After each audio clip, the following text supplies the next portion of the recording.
immersion au milieu des végétaux.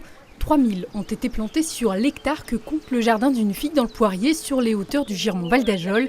Le projet mené par Marjolaine Touvenot et Lilian Didier fête ses 10 ans, une décennie d'expérimentation, d'échanges et de rencontres qu'ils partageaient à l'occasion d'une visite ce vendredi matin, car ce lieu n'a pas été imaginé pour n'être qu'un jardin.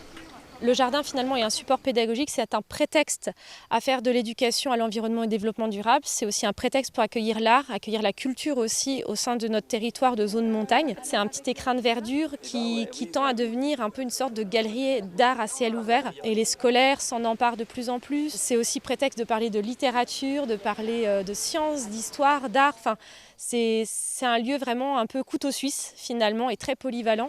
Cette année, près de 500 enfants ont parcouru les allées de ce laboratoire d'expérimentation qui a grandi et qui a dû s'adapter aussi au changement climatique. Et pour connaître l'état de la source du jardin, Lilian a laissé parler son côté artistique avec la création de ce roi qui pleure, ému quand la source est encore en eau. On ne parle pas de réchauffement climatique, mais bien de changement. Les années ne se ressemblent pas.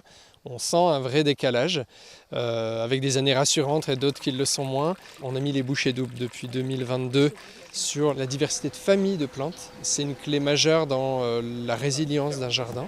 Plus il y a de diversité, plus notre lieu il va pouvoir encaisser les aléas climatiques. Aujourd'hui, vu la maturité de cet endroit, c'est véritablement un lieu d'inspiration.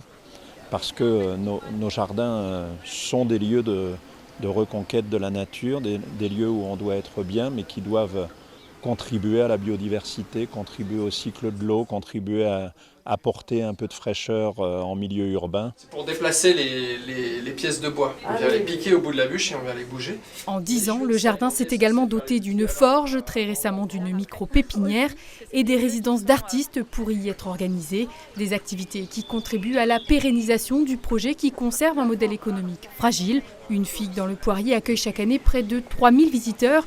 Prochain événement, les rendez-vous au jardin initiés par le ministère de la Culture du 6 au 10 juin prochain.